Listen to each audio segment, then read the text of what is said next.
This time on the Highland Woodworker.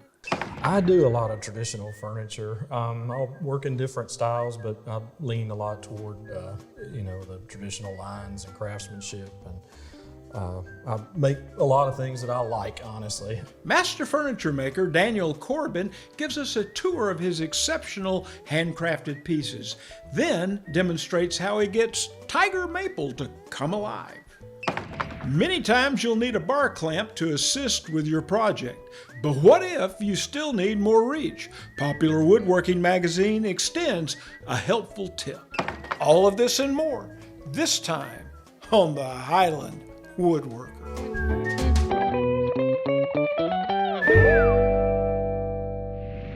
Hello, I'm Charles Brock and I'm a Highland Woodworker. I'm here once again in the Highland Woodworker online classroom. This is where we produce dozens of online classes with world-renowned woodworkers and teachers for you to stream on your schedule. For more information about becoming a member, go to highlandwoodworking.com, and while you're there, check out Highland Woodworking's wide selection of the finest woodworking tools available and experience their great customer service since 1978 from their store to your door. Daniel Corban grew up in an artistic household. It was that influence, along with his history major in college, that would come together and lead to a successful career as a self-taught, and traditional furniture maker. Let's meet Daniel Corban now in our moment with a master.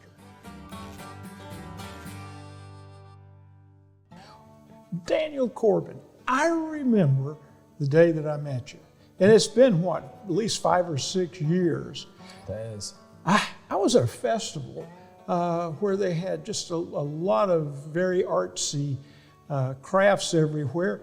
And I was walking along, and all of a sudden something struck me, and I told my wife, I said, I got to go back and look at this.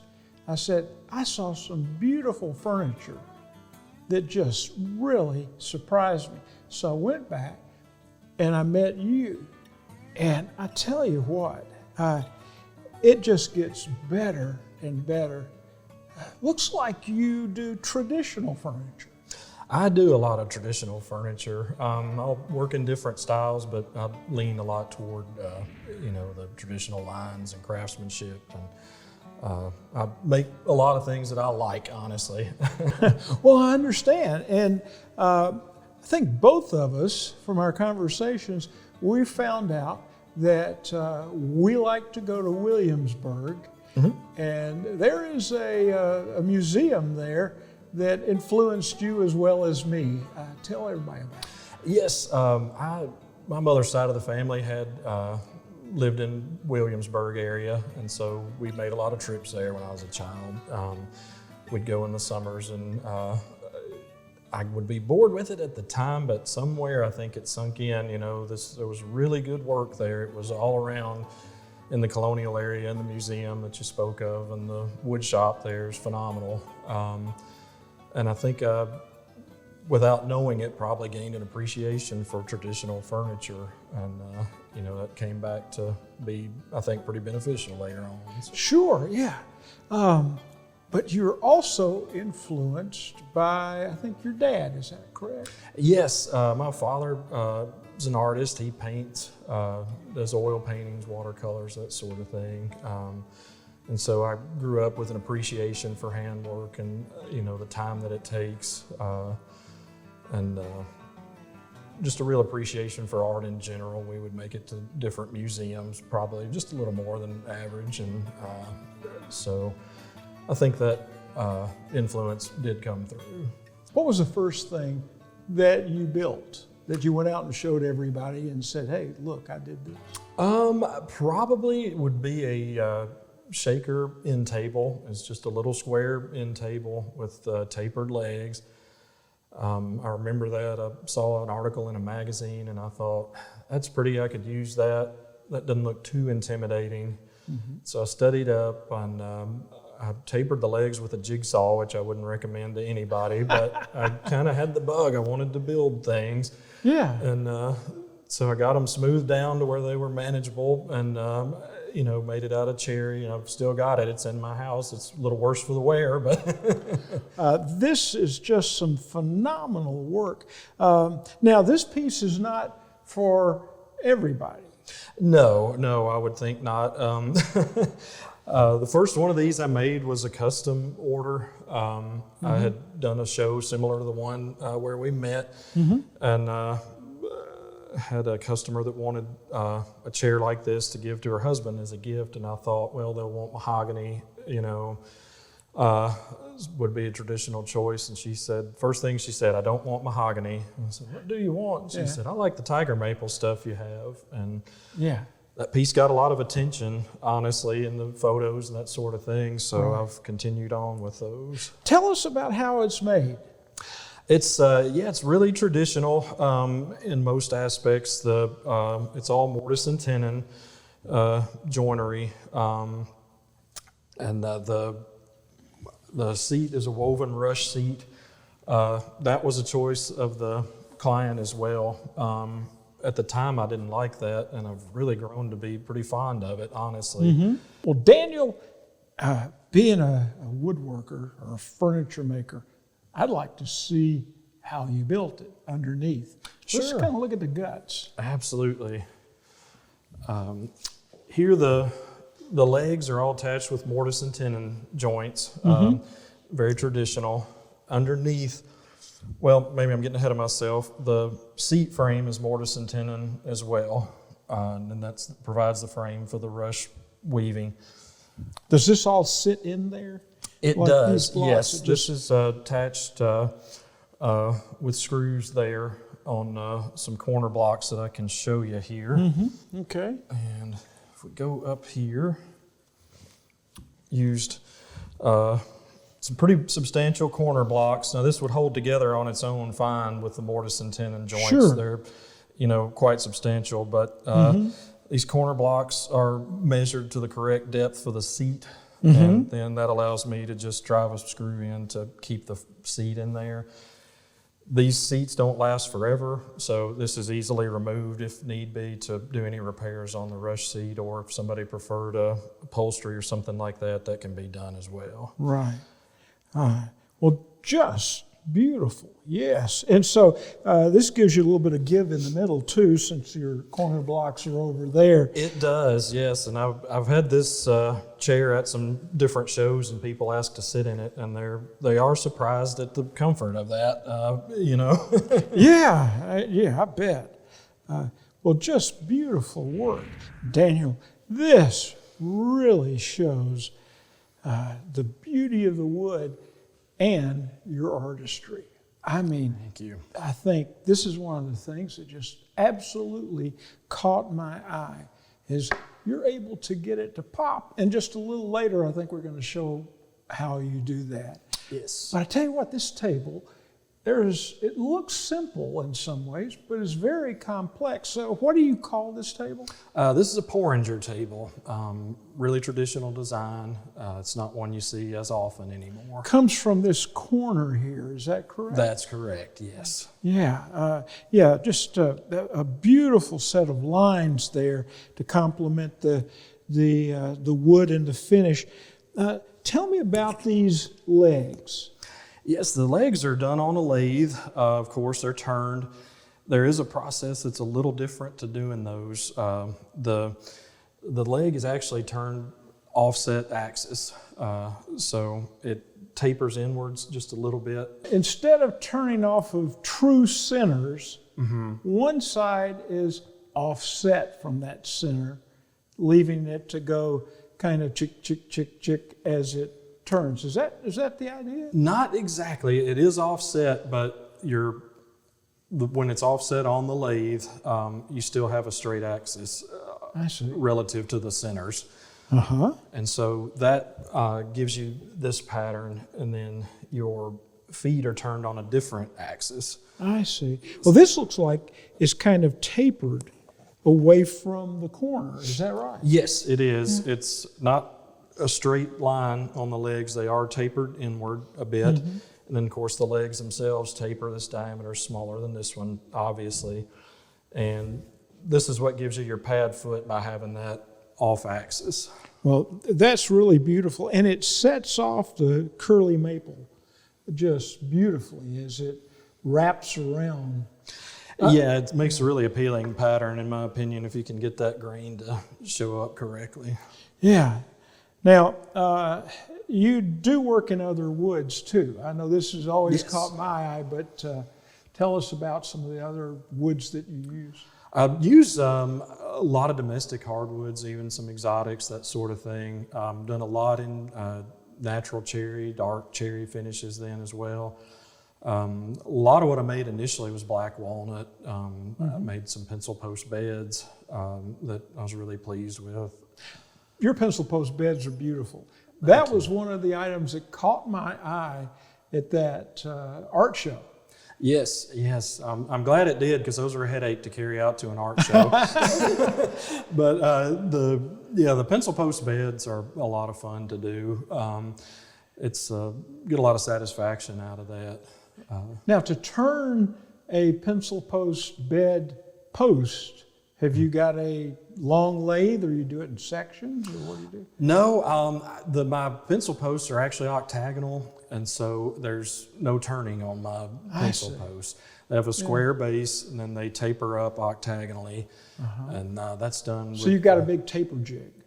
Yes, taper 4 sides, and then do the other 4 sides on the router table, and it takes a sled that gets the right angle, and that gives you the octagonal pattern. Let's talk about your ability to get this beautiful wood to pop. Sure.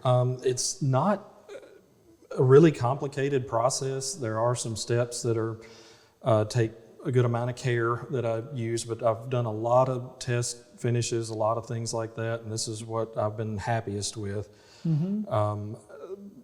A big part of it is in the surface prep to me. I found if I tried to cut any corners with the surface prep, that was a really poor decision. Yeah. On a top like this is a 3-piece top. I would always make that out of the same board. So this was all one long plank, and that gives me the good grain pattern where it's consistent.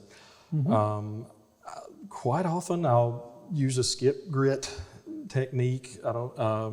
I just use random orbit sander. I'll go up to 220. But I found that the sanders are good enough quality now. I can go 100, 150, 220 without any ill effects at all. So you're skipping a grit in between, like exactly. Between 150 and 220, you skip the 180. Yes, yeah, I do. And that can be adjusted as well.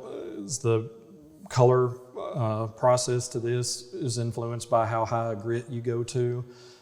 And absorption rate for precisely. The color. Yes, so the higher grit you go, the less absorption you get, and you can adjust your color tone that way. What causes this tiger maple effect here, or flame effect? Sure, it's kind of an irregularity in some of the maple logs. You get the grain that'll grow in a circular pattern, and you get soft grain next to hard grain. And so that's the difference here, is you got soft and hard, and it's going horizontally or a 90-degree angle to the long grain. Correct. Well, Daniel, you've got quite a career ahead of you as a furniture maker. What would you like for people to remember or think about Daniel Corban Furniture? Well, I hope people enjoy my work, if it's something that brightens their day, to see something that's well crafted, and just to have something to admire in their homes.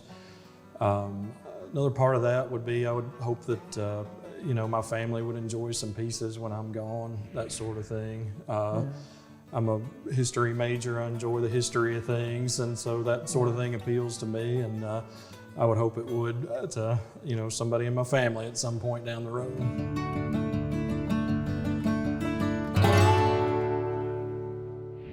Later in the show, Daniel Corban shares his secret to a fine finish. Plus, The Big Squeeze. Popular Woodworking magazine broadens our knowledge about bar clamp extensions in their tips, tricks, and techniques segment. Stay with us. You're watching the Highland Woodworker.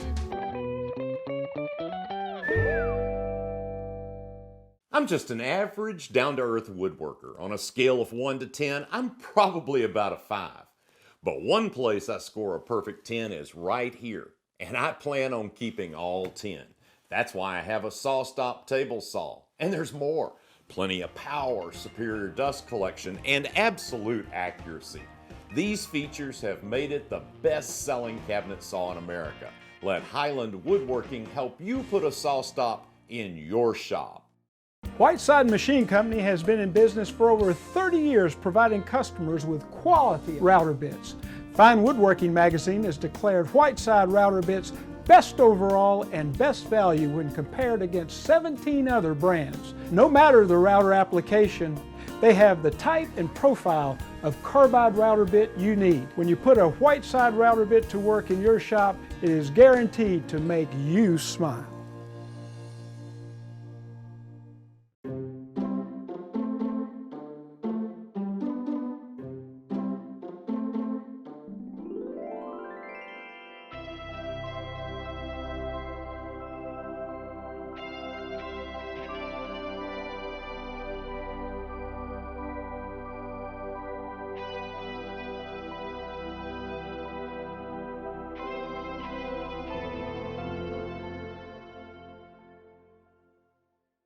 Highland Woodworking stocks a wide selection of Ricon power tools, known for their innovative design and rugged durability. Highland has sold thousands of Ricon's industry-leading bandsaws with sizes to fit every woodworking need, from the compact affordable 10-inch model to competitively priced 14 and 18-inch models. Shop us also for Ricon's reliable planers, lathes, and professional low-speed grinder, all with an exceptional 5-year warranty. Ricon Power Tools. I've been using Forest products for years. You know, they're the maker of the Woodworker 2 saw blade. Gives great cuts on your table saw every time. Now I have a chop master for my miter saw. I have a dense piece of 2x2 walnut, and as you see, it cuts like butter, leaving clean cuts at 90 degrees. Forest. The cuts will make you smile every time.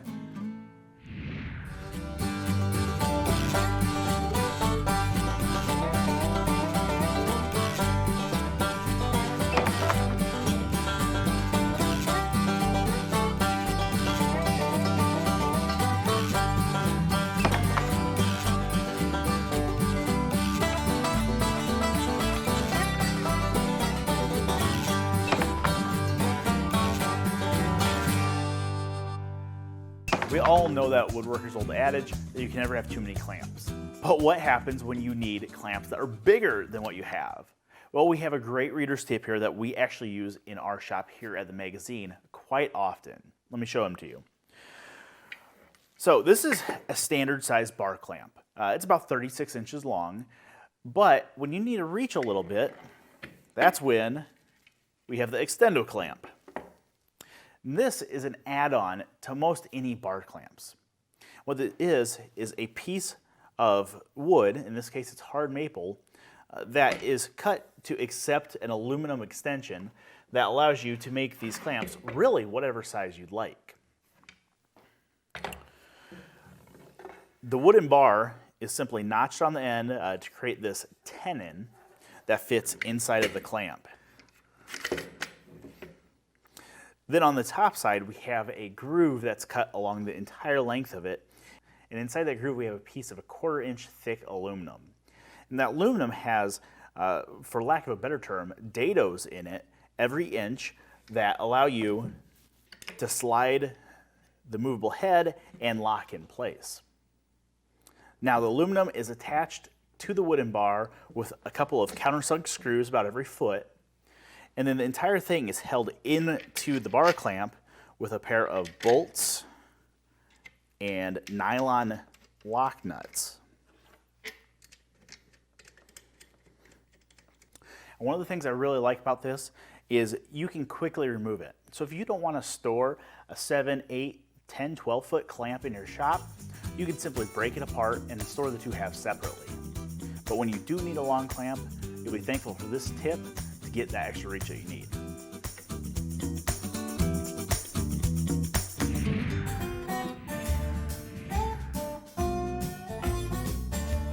The problem is, many times I need to cut a small strip of wood off of a block of material like this. Well, when I get ready to cut it, I need to be able to push it through there and have control and be safe. Those are always important. Well, with this push stick, it's configured wrong. This one, well, this is kind of a manufactured push stick. It's not right for that situation at all. And this one's still too big too. What do I need? Well, what I need is the gripper. The gripper complete system. It will provide control of the stock and it will provide safety. You need confidence that you have control over the cut, over the wood being fed into the blade and what is coming out on the outfeed side. You want to do it all without worrying about getting your fingers in the table saw blade and without having to reach around the blade finally at the end of the cut. The gripper will get you a grip on safety and control at the table saw by keeping pressure on the workpiece, keeping the pressure down and against the fence. It adapts easily from cutting thin stock at 1/8 of an inch to wide panels if you're using double grippers. I think it's best to start with the complete gripper system that I'm showing here and consider the gripper accessories to suit the projects that you do. And it makes a great gift for any woodworker, one that will keep woodworking safe and make everyone smile.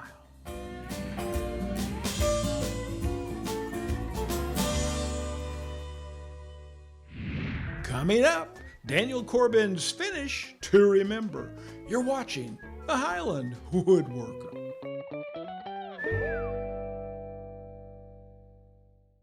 Meet the Bora Centipede, the lightweight and portable workshop table that supports up to 3,000 pounds, stores in a small space for tight shops, and opens into a work table to bring your work to a comfortable height. This makes the perfect companion for your track saw. Comes with X cups and hold downs to secure your work. Just add the Bora workbench top and you've got a great auxiliary table anywhere in your shop. Upgrade your shop today.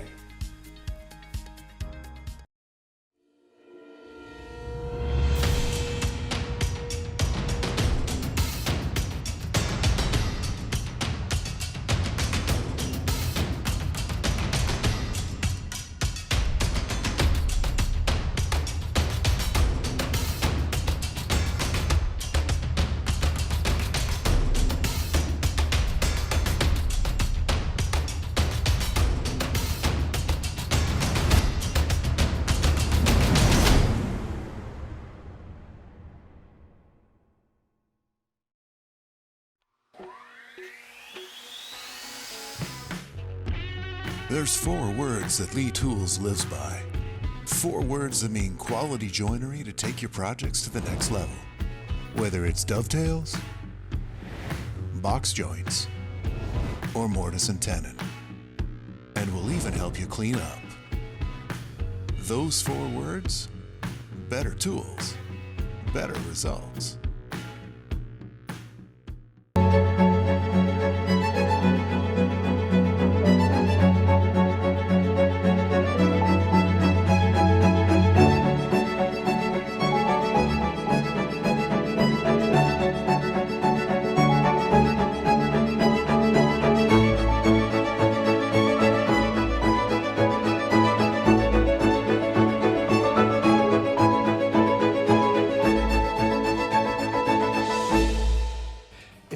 make it to Highland Woodworking in Atlanta, Georgia, you can shop online at highlandwoodworking.com.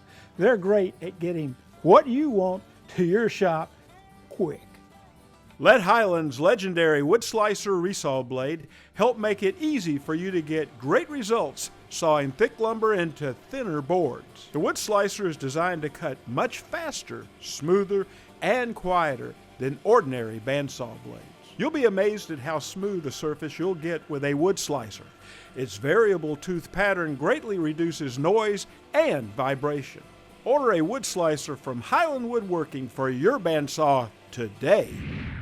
Daniel, you're going to show us how to get this tiger maple or flame effect just to pop. Yes, sir. It's the same finish that I use on the pieces that we've looked at. I use an aniline dye. I use a water-based, which a lot of people don't like. There are some ups and downs with that, but it can be used very effectively, I think. The problems can be solved with that. When I've tried water dyes before, I get this real flat look. Yes, definitely. And I brought a couple pieces that kind of illustrate that. One of the main problems with a water-based stain is going to be it raises the grain. And there's a few steps you're going to take to offset that effect. Yeah, that's the flat look. Yes, that is a piece that's been prepped and it's got an aniline dye on it with no top coat. Okay, and this has a... that has a lacquer top coat on that, same color treatment, but you can see how much that really changes once you put a top coat on. It's yeah, it really brings it out. It's got depth all of a sudden, but it doesn't have depth when you just use the water-based stain. Yes, and a lot of people panic the first time they use water-based dye. They'll come in and see the piece when it dries and they think it's ruined. Don't panic.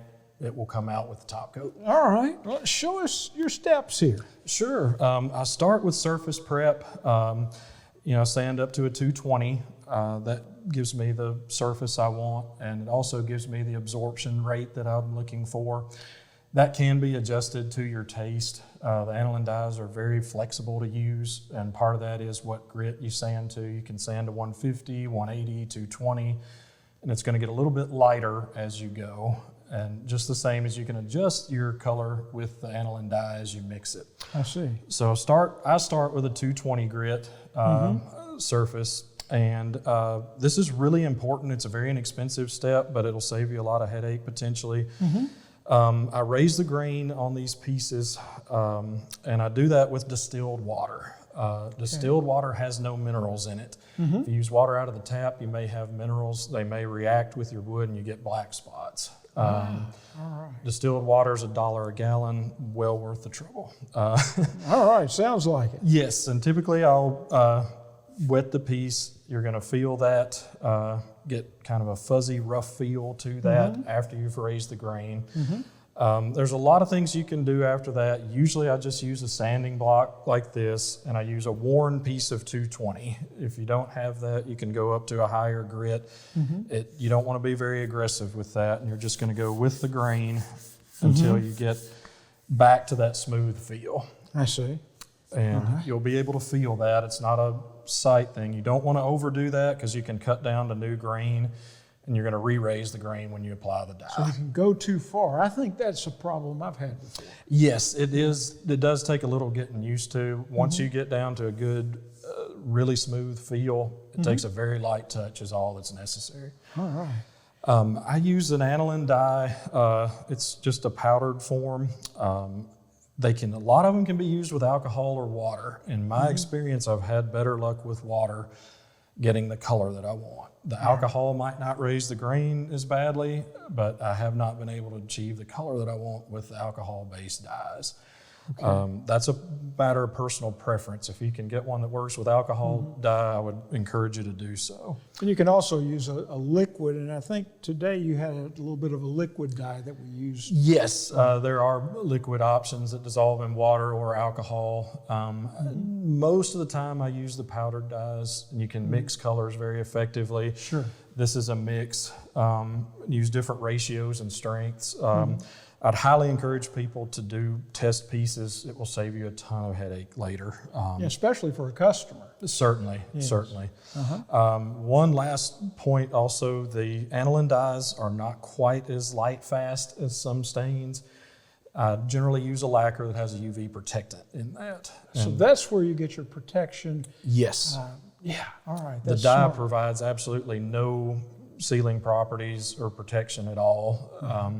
And I generally use a solvent-based product. If you use a water-based top coat, you can reactivate the dye and get runs and sags and that sort of thing. I've been trying to keep out of sags for years. So, all right, so you're going to apply some dye? Yes, I always wear gloves. This stuff will stain your hands extremely, and always use a good set of gloves. And these are nothing fancy. I just get the nylon gloves from the big box store. There you go. And there are several ways you can do this. Some people prefer to flood the surface with a spray bottle or a sprayer and wipe the excess off. That's a good method. I actually prefer to get a damp cloth that's just dry, old t-shirt material, works great. Right. And get that in your dye. It's very concentrated. And you want to keep a wet edge with this. And you don't want to over wipe on this. This will get lap marks easily. And so something in that neighborhood is really all you need to do. I see. You can let that sit for several minutes, 4 or 5 minutes. If there's any excess, just wipe that clean and you're set. Yeah. That needs to dry for 24 hours minimum before you get a top coat on there. You don't want it to dry and have the water form condensation under your film finish.